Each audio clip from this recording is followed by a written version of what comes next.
100 বছর আগেও এই পুরো বিশ্ব আমাদের হাতে ছিল। এখন যা দেখছো এরকম অতীত এরকম ছিল না। একটা ওমরের হুঙ্কারে সারা বিশ্ব কেঁপে যাইতো। এক আলী রাদিয়াল্লাহু আনহু যদি জিহাদের মাঠে হুঙ্কার দিতেন, সমস্ত কাফের হৃদয় একদম দরদর করে কাঁপতে থাকতো। আমাদের সিংহ পুরুষ বাবারা দাদারা এরকম ছিলেন। আমরা এত হীনমন্য জাতি ছিলাম না। আজকে আমরা আমাদের পরিচয় ভুলে গেছি। ইতিহাস পড়তে হবে তোমাকে। আর কি পড়তে হবে? ইসলামের অর্থনীতি পড়বে। অর্থনীতি জানো না, তুমি হালাল হারাম বুঝতে পারবে না। ওরা তোমার সাথে প্রতারণা করে এমন হারাম ঢুকিয়ে দিবে তুমি বুঝতেই পারবে না এটা হারাম ছিল। ইকোনমিক্স পড়তে হবে, খুব ইম্পর্টেন্ট সাবজেক্ট এই জামানার জন্য। আর কি পড়তে? Political science. এই বিশ্ব রাজনীতি সম্পর্কে পড়াশোনা করবে, এটা গুরুত্বপূর্ণ সাবজেক্ট। এছাড়া জেনারেল লাইনে যে পড়াশোনাগুলো করছো এগুলো ভালো, আমি এগুলো করতে নিষেধ করিনি। আমি বলেছি এগুলোর শিকড়টা হবে ইসলামিক। তুমি ডাক্তার হওয়ার, ইঞ্জিনিয়ার হওয়ার, কি হও, এটাতে আমাদের কোনো আপত্তি নাই। শিকড়টা হতে হবে ইসলামিক, কোরআন এবং সুন্নাহ ভিত্তিক। আর একটা সাবজেক্ট পড়বে ফিকহ। ফিকহ যদি না পড়ো তাহলে কি হবে জানো? তাহলে নফল মুস্তাহাব আমলগুলো নিয়ে মারামারি কাটাকাটি করে ফরজ ঐক্য নষ্ট করে ফেলবা। এখন তো দেখো না যে অল্প কিছু পড়াশোনা করে, 2 পাতা পড়াশোনা করে দায়ী হয়ে গেছে একেবারে। কোরআনটা ঠিক মতো পড়তে পারে না, রিডিং ঠিক মতো পড়তে পারে না, বড় বড় ফতোয়া দিয়ে বেড়াচ্ছে, ওইটা হালাল আর ওইটা হারাম, ওইটা অমুকের এই নাই, অমুকের সেই নাই। হচ্ছে না এটা ফিকহ না জানার কারণে হচ্ছে। ফিকহের বুঝ কঠিন বুঝ, গভীর বুঝ। এই জন্য ইমাম আবু হানিফা থেকে শুরু করে যত ফকিহ ছিলেন সবাইকে ভক্তি শ্রদ্ধা সম্মান করতে শিখো। ফিকহটা অনেক কঠিন একটা জিনিস। আমরা তো এখানে সমালোচনা বেশি করতে চাই, এটা ঠিক না। এই ফিকহের জ্ঞান না থাকলে তুমি কোনটা ফরজ, কোনটাকে বেশি গুরুত্ব দেওয়া লাগবে, কোনটা নফল, কোনটাকে মুস্তাহাব, কোনটা ওয়াজিব পর্যায়ে, কোনটা সুন্নতে মুআক্কাদা, কোনটা কি, সব বুঝতে পারবে না। আর না বুঝতে পারলে তুমি কি করবা? যে বিষয়ে ছাড় দেয়া যেত সেটাকে ছাড় না দিয়ে তুমি বড় বড় জিনিসগুলোকে ভেঙে ফেলবে। খেয়াল করে দেখবেন, ছোট ছোট মাসআলাগুলোকে নিয়ে, যেগুলো ইখতিলাফি মাসআলা, যেগুলো নিয়ে সাহাবায়ে কেরামদের মধ্যে দ্বিমত ছিল, এগুলোকে নিয়ে বাংলাদেশে শত শত দল হয়ে গেছে। হয় নাই? কোন দল কি বলেছে আল্লাহ নাই? কোন দল বলে যে রাসূল নাই, কোরআন নাই, আমাদের কেবলা আল্লাহ তাই বলে? সবার রাসূল আল্লাহ এক, রাসূল এক, কেবলা এক, কোরআন এক, সুন্নাহ এক, সব এক। তাহলে এতগুলো দল কেন? ওই যে সংকীর্ণ মানসিকতা এবং এই ফিকহের বুঝ না থাকার কারণে হচ্ছে। তাই ফিকহটা পড়বে, না হলে তোমার দ্বারা উপকার না হয় উম্মার ক্ষতি হয়ে যাবে। আর দু একটা সাবজেক্ট বলছি, জিওপলিটিক্স, ভূ রাজনৈতিক প্রেক্ষাপটটা পড়তে হবে তোমাকে। এর সাথে একটা সাবজেক্ট অবশ্যই পড়বে রাসূলুল্লাহ সাল্লাল্লাহু আলাইহি ওয়াসাল্লামের জীবনী। এই কয়েকটা সাবজেক্ট যদি পড়তে পারো, শেষ জামানায় ইনশাআল্লাহ আল্লাহ পাক তোমার হাতে পতাকা দিবেন এবং তুমি আল্লাহর দ্বীনের পতাকা বহন করবে ইনশাআল্লাহ। জ্ঞান নাই, কিচ্ছু করতে পারবে না। যদি তুমি জ্ঞান অর্জন করতে না পারো, তুমি বাতিলের মোকাবেলা করতে পারবে না। এখনকার যুদ্ধটা অস্ত্রের যুদ্ধ না, এখনকার যুদ্ধ জ্ঞানের যুদ্ধ। তুমি ওদের সাথে অস্ত্রের যুদ্ধ করে পারবে না। এখনকার যুদ্ধটা জ্ঞানের যুদ্ধ। ওটাও আসবে সামনে, যখন ইমামুল মাহদী আসবেন, সারা বিশ্ব জুড়ে মালহামা শুরু হবে, তখন মহাযুদ্ধ। এই ফিজিক্যাল স্ট্রেংথ নিয়ে, মেন্টাল স্ট্রেংথ নিয়ে, ইমানের স্ট্রেংথ নিয়ে পারবে না। জ্ঞান অর্জন করো, কারণ রাসূল সাল্লাল্লাহু আলাইহি ওয়াসাল্লামকে প্রথম আল্লাহ আদেশ করেছেন ইকরা, পড়ুন। জ্ঞান নাই, সমাজ সংস্কার করতে পারবে না। এটা 2। 3 নাম্বার হচ্ছে জ্ঞান অনুযায়ী আমল করতে শেখো। দ্রুত যতটুকু জানলা আমল করতে শেখো। আগামীকালের জন্য ফেলে রাখবে না। আজকে যা শিখেছো আজকে আমল করো। রাসূলের সুন্নাহগুলোকে গুরুত্ব দিয়ে করো। যেখানে ইসলাম প্রশস্ততা দিয়েছে সেখানে প্রশস্ততা প্রদর্শন করো। যেখানে প্রশস্ততা নাই সেখানে ওটাই মেনে চলো। ইসলাম একটা প্রশস্ত রিলিজিয়ন, এখানে অনেক কিছু প্রশস্ততা আছে। সেই প্রশস্ত ইসলাম ফলো করো, আমলগুলো করো। প্রতিদিন 5 ওয়াক্ত সালাত মসজিদে জামাতের সাথে পড়তে হবে। যখন তুমি রমাদান মাস পাবে, সওম রাখতে হবে। যাকাতের সম্পদ আসলে যাকাত দিবে। মানুষের সাথে ভালো আচরণ করতে শিখো। উম্মাহকে ঐক্যবদ্ধ করতে শিখো। কোরআনের জ্ঞান অর্জন করো, সুন্নাহর জ্ঞান অর্জন করো এবং জানা অনুযায়ী আমল করে তুমি তোমার নিজের ভিতরে একটা পরিবর্তন নিয়ে আসো। পবিত্র হওয়ার চেষ্টা করো, সব পাপ থেকে তওবা করে ফিরে আসো। রাসূলের সুন্নাহগুলোকে গুরুত্ব দাও। A to Z, বাথরুমে যাওয়া থেকে শুরু করে তোমার জীবনের প্রতিটা ক্ষেত্রে নবীজির সুন্নাহগুলোকে তোমার উপর বাস্তবায়ন করো। নিজের উপর সুন্নাহ নাই, তুমি সমাজে সুন্নাহ বাস্তবায়ন করতে পারবে না। 3 নাম্বার। 4 নাম্বার, আদর্শ পরিবার গড়ে তোলো। আদর্শ পরিবার গড়ে তোলার জন্য তোমাকে তাড়াতাড়ি বিয়ে করতে হবে। তোমার সামর্থ্য আছে শারীরিক, মানসিক সামর্থ্য আছে, রুজির একটা ব্যবস্থা আছে, বিয়ে করে ফেলো, দেরি করবে না, বিয়ে করে ফেলো, দেরি করবে না। আমি বলছি অবশ্যই অবশ্যই তোমার শারীরিক সামর্থ্য থাকতে হবে, মানসিক সামর্থ্য থাকতে হবে, অর্থনৈতিক সামর্থ্য থাকতে হবে, একটা মেয়ের রেসপন্সিবিলিটি নেওয়ার সামর্থ্য থাকতে হবে। সামর্থ্য হয়ে গেলেই তুমি বিয়ে করে ফেলো, আর কোনো দিকে দেখার দরকার নাই। এমনকি তোমার যদি একাধিক বিয়ে করার সামর্থ্য থাকে সেটাও তোমাকে করতে হবে। যার একাধিক বিয়ে করার সামর্থ্য আছে সে যদি না করে সেটাই তার জন্য গুনার কাজ। জি, এই কথাগুলো বলার সাহস পায় না অনেকে, এই কথাগুলো বলার সাহস হয় না, আলেমদেরই হয় না। দুইটা বিয়ে করলে মানুষ আবার কি মনে করবে, আমার মনে হয় চরিত্রের সমস্যা ইত্যাদি ইত্যাদি। আরে বোকা, তাহলে কোরআনের মধ্যে 4টা বিয়ের কথা আসলো কেন? আল্লাহ পাক এমনি এমনি আয়াত নাযিল করলেন নাকি? আল্লাহ পাক খুব ভালো করে জানেন ছেলেদের চেয়ে মেয়েদের সংখ্যা বেশি হবে, অনেক ছেলে মারা যাবে, মেয়েরা সমাজে বেঁচে থাকবে। কত অসংখ্য এতিম মেয়ে সমাজে পড়ে আছে, অসংখ্য বিধবা মেয়ে সমাজে পড়ে আছে। ওদের দায়িত্ব নিতে হবে না? কে নিবে ওদের দায়িত্ব? ছেলেরা দায়িত্ব না নেয় কে দায়িত্ব নিবে? ওই মেয়েগুলা কি সমাজের প্রজাপতি হয়ে থাকবে? ওরা কি পতিতালয় সম্পত্তি হবে? ওদের অধিকার নাই? এখানে অধিকার দিলে আমরা চরিত্র খারাপ হয়ে যায়। আর এদের সাথে তোমরা সারা দেশে এবং বিশ্বে জেনা করে বেড়াচ্ছ, এগুলাতে চরিত্র খারাপ হয় না। একটা ছেলে বিয়ে করার পরেও 10টা মেয়ের সাথে পরকীয়া করে, এটাতে চরিত্র খারাপ হয় না।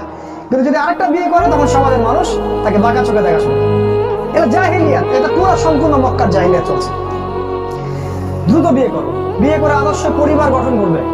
পরিবারটা এত শক্তিশালী হবে যে পরিবারের ভিতর যেন কোনো রকম শিরক, কোনো বেদাত, কোনো কুফর, কোনো হারাম ঢুকতে না পারে। পারবে না ইনশাআল্লাহ? ইনশাআল্লাহ। 5 নাম্বার, তোমার সন্তানদেরকে মানুষ করে যাও। কালকে তুমি থাকবে না, তোমার সন্তানরা বেঁচে থাকবে। এক একটা সন্তান, এই যে বাচ্চাগুলোকে এমন ভাবে বড় করতে হবে যাতে এরা আগামী দিনের ওমর হয়, আগামী দিনের হামজা হয়, আগামী দিনের খালিদ বিন ওয়ালিদ রাদিয়াল্লাহু আনহু হতে পারে ইনশাআল্লাহ। নিজে কি করেছি সারা জীবন বৃথা চলে গেল। নিজের সাথে যা হয়েছে হয়েছে, বাচ্চাদের সাথে আর রিস্ক নিবেন না। বাচ্চাদেরকে ধ্বংস করবেন না আল্লাহর রাস্তায়। ওদেরকে আল্লাহর পথে দিয়ে দিন, দিন শেখান, কোরআন শেখান, হাদিস শেখান, ডিনামাইট করে তুলুন। 7 নাম্বার, হালাল রিজিক অন্বেষণ করো তোমরা। রিজিকটা যত ছোট পেশা হোক না কেন, যদি হালাল হয় অবশ্যই সেটাই উত্তম। আর যত বড় পেশা হোক না কেন, যদি হারাম হয় সেটা তোমার জন্য জাহান্নামে যাওয়ার কারণ হবে। অনেক বড় পদ আছে কিন্তু সেখানে ঘুষ আছে, সুদ আছে, প্রতারণা আছে, সেখানে যাবে না। আল্লাহর ওয়াস্তে সেখান থেকে দূরে থাকো। আর তুমি যদি কৃষক হয়ে থাকো, তোমার রুজির মধ্যে হালাল থাকে, তুমি কৃষি কাজ করেই সংসার চালাও, কোনো সমস্যা নেই ভাই, কোনো সমস্যা নাই। লজ্জার কিছু নাই, অপমানের কিছু নাই। তুমি আল্লাহর কাছে প্রিয় বান্দা। আল্লাহ পাক বলেছেন ইন্নাল্লাহা তাইয়্যিব লা ইয়াকবালু ইল্লা তাইয়্যিব। আল্লাহ পাক পবিত্র, পবিত্র রিজিক ছাড়া তিনি গ্রহণ করেন না। সারা জীবনের ইবাদত কবুল হবে না যদি আপনার রিজিকের মধ্যে হারাম থাকে। কিচ্ছু করার নাই, নবীর কথা পাল্টাতে পারবেন না। সারা জীবন সুদ ঘুষ খেয়ে বছর বছর হজ উমরা করবেন আর হাদিস সাহেব লকব লাগাবেন, ওইসব করে লাভ নাই আল্লাহর কাছে, কোনো লাভ নাই। ওইরকম হজ আবু জেহেলও করতো, আবু জেহেল হজ করতে এরকম। ওইসব হজ উমরা আল্লাহ পাকের কাছে দেখায় লাভ নাই। রিজিক হতে হবে পিওর, পরিশুদ্ধ, যেটা খুব ডিফিকাল্ট। এই জন্য আপনাকে নাসিহা করছি, কৃষি ভিত্তিক অর্থনীতির দিকে চলে আসেন। কৃষি ভিত্তিক অর্থনীতি, এটা আপনার জন্য ভালো হবে ইনশাআল্লাহ। আর ব্যবসা ভিত্তিক, কটা বললাম? 7, 8, আর 2-3টা বলে শেষ করছি। 8 নাম্বার হচ্ছে শারীরিকভাবে শক্তিশালী থাকতে হবে। এর জন্য আপনাকে নিয়মিত ব্যায়াম করতে হবে, নিয়মিত ফিজিক্যাল এক্সারসাইজ বলেন, জিম বলেন, অন্যান্য যে বিষয়গুলো আছে এগুলো আপনাকে করতে হবে। যে খাবারগুলো আপনি খাবেন, প্রত্যেকটা খাবার বিশুদ্ধ কিনা অবশ্যই পরীক্ষা করে খাবেন। এমন কোনো খাবার খাবেন না যে খাবার প্রস্তুত করেছে ওরা, অর্থাৎ ওরা, বুঝতে পারছেন কারা? কারণ ওদের খাবারের মধ্যে এমন কিছু থাকে যেটা আপনাকে আস্তে আস্তে আস্তে আস্তে ধ্বংস করে দেবে। এত ক্যান্সারের রোগী আগে ছিল, এত ডায়াবেটিসের রোগী আগে ছিল, এই যে প্রেশার, হাবি জাবি, স্ট্রোক, এগুলো আগে ছিল না। এগুলো রোগ আগে ছিল না। বিগত এই 50 বছরে দেখবেন এমন এমন সব রোগ এত বেশি বেশি করে বাসা বেঁধেছে যে আমাদের প্রজন্মের পর প্রজন্ম ধুকে ধুকে মারা যাচ্ছে। অতএব খাবারের ব্যাপারে সচেতন থাকবেন। এমন খাবার গ্রহণ করবেন না যে খাবারটা বিশুদ্ধ না, যে খাবারটা ম্যানুফ্যাকচার, সেটা গ্রহণ করবেন না। মানে মানুষ ওই কলকারখানায় তৈরি করেছে এমন খাবার তৈরি করবেন, খাবার খাবেন না। নিজে খাবার উৎপাদন করে খান, নিজে চাষ করে খান, খাঁটি জিনিস খুঁজে খুঁজে খাবেন। আল্লাহর ওয়াস্তে এটা নসিহা করছে এই কারণে, আপনি প্রচন্ড অসুস্থ হয়ে যাবেন যদি আপনি ওদের খাবার খান। আজকে বুঝতে পারবেন না, যখন হবেন তখন আমার কথা বুঝতে পারবেন। এটা কথা বলো। 8 9 নাম্বার মুসলিম উম্মাহ, আর দুটো বলে শেষ করে। 9 নাম্বার হচ্ছে মুসলিম উম্মার মাঝে এই যে বিভক্তি চলছে, আপনি বিভক্তিটাকে দূর করে একটা জায়গায় নিয়ে আসার চেষ্টা করেন। কিভাবে করবেন? নতুন একটা দল খুলতে হবে না। আপনি যদি একটা প্রতিষ্ঠান করে থাকেন, একটা ফাউন্ডেশন করে থাকেন, একটা সংগঠন করে থাকেন, যেটাই করে থাকেন, আপনি যদি এতটুকু নসিহা গ্রহণ করেন যে হ্যাঁ, এই শততা বিভক্ত এই উম্মার প্রত্যেকেই আমার ভাই, সে যে মাযহাবী হোক আর যে তরিকাই হোক, সে আমার ভাই, সেও মুসলিম আমিও মুসলিম, তার সাথে আমার কিছু বিষয় হয়তো দ্বিমত আছে, কিন্তু এই না, তার মানে এই না যে সে কাফের আর আমি মুশরিক, সে কাফের আর আমি মুসলিম, এমন নয়। প্রত্যেকেই আমার ভাই। প্রত্যেকটা দলের মধ্যে যদি ভালো ভালো কিছু পান, সেই ভালোটুকু আপনি গ্রহণ করেন। আপনি দেখবেন প্রতিটা দলের মধ্যেই ভালো না কিছু আছে, আছে না? নাকি নাই, সবই খারাপ? প্রত্যেকটা ইসলামপন্থী দলের মধ্যেই ভালো কিছু না কিছু অবশ্যই আছে, সেই ভালোটাকে আপনি নিয়ে নেন, ব্যাস হয়ে গেল। আর প্রতিটা ইসলামপন্থী দলের মধ্যে দেখবেন কিছু না কিছু বিতর্কিত বিষয় আছেই, নাকি সব 100% পারফেক্ট আছেই, ওগুলোকে আপনি ছেড়ে দেন, দিয়ে আপনি সবাইকে নিয়ে বসার চেষ্টা করেন। যেটাই করবেন সবাইকে নিয়ে করার চেষ্টা করেন। হ্যাঁ, এখানে মতবিরোধপূর্ণ যে মাসআলাগুলো আছে, এখানে আপনি উদারতা প্রদর্শন করুন, ফিকহের ব্যাপারে উদারতা প্রদর্শন করুন, আকীদার ব্যাপারে আপনি স্ট্রং থাকেন, ব্যাস। এভাবে আপনি উম্মার মধ্যে একটা ঐক্য আনতে পারবেন ইনশাআল্লাহ। আর এই উম্মার ঐক্য যদি না থাকে, তাহলে আগামী দিনগুলোতে এই উম্মাকে বাঁচাতে পারবে না কেউ না। এই উম্মার ঐক্য যদি ধ্বংস হয়ে যায়, যেটা হয়ে গেছে প্রায়, এই অবস্থা যদি চলতে থাকে আগামী 10 বছর, এই উম্মার ধ্বংস কেউ ঠেকাতে পারবে না, ইল্লা মাশাআল্লাহ। খুবই কনসিয়াস থাকেন, এটা ফরজ জিনিস। ওয়া'তাসিমু বিহাবলিল্লাহি জামিআ, আল্লাহ পাক বলেছেন আল্লাহর রজ্জু একসাথে শক্ত করে ধরো, এটা আল্লাহর আদেশ। আর যেটা আল্লাহর আদেশ সেটা ফরজ। আপনার জোরে আমিন বলা ফরজ নয়, পায়ে পা লাগানো ফরজ নয়, রফুল ইয়াদাইন করা ফরজ নয়, আপনারা যে আরো জিকিরের তরিকাগুলো বের করেছেন এগুলো ফরজ নয়। এগুলো গুরুত্বপূর্ণ হতে পারে, সুন্নাহ, ফরজ নয়। ওয়া'তাসিমু, এটা ফরজ।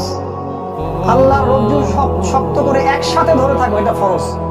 আপনি ফরজটাকে ছেড়ে দিয়ে সুন্নাহ ধরতে পারেন না। আপনি ধরেন তাহলে আপনি নির্বোধ, আপনি বোঝেন না যে কোনটাকে বেশি গুরুত্ব দিতে হবে। অতএব উম্মার ঐক্যের জন্য কাজ করুন। যারা ঐক্যের জন্য কাজ করছে ওদেরকে সহযোগিতা করুন। আপনার সময় থাকলে সময় দেন, মেধা থাকলে মেধা দেন, অর্থ থাকলে অর্থ দেন, অথবা দোয়া করে সহযোগিতা করুন। যেভাবে পারেন আপনি তাদেরকে সহযোগিতা করুন। লাস্ট আরেকটা হচ্ছে, আপনাকে আল্লাহ পাক যে সময়টুকু দিয়েছেন এই যৌবনের, এই দুনিয়ার জীবনের, আল্লাহর দ্বীনের দাওয়াত আপনি প্রচার করেন।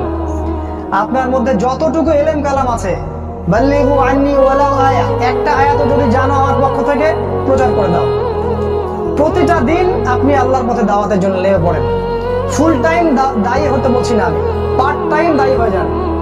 প্রতিটা দিন কিছু না কিছু সময় আল্লাহর দ্বীনের জন্য ব্যয় করেন। মসজিদে বসেন, তালিম করেন, লোকজনকে নামাজের দিকে ডাকেন, আল্লাহর পথে সময় দেন। আপনি যারা দ্বীনের পথে কাজ করছে ওদেরকে হেল্প করেন, নিজে দাওয়াতি কাজ করেন, আপনার সেক্টরে দাওয়াতি কাজ করেন। নিজের মধ্যে, নিজের বন্ধু মহলে, পরিবারে, আপনার আত্মীয় স্বজনের মধ্যে দাওয়াত দিতেই থাকেন। শুনুক না শুনুক নাই, কথা বলে নাই, শুনুক বা না শুনুক, আপনি দাওয়াতি কাজ করতেই থাকেন। ইনশাআল্লাহ এই 10টা কাজ যদি আপনারা যুবকরা করতে পারেন, আমি আশাবাদী ইনশাআল্লাহ আগামী দিনগুলোতে আপনি হবেন ইমামুল মাহদী সৈনিক ইনশাআল্লাহ।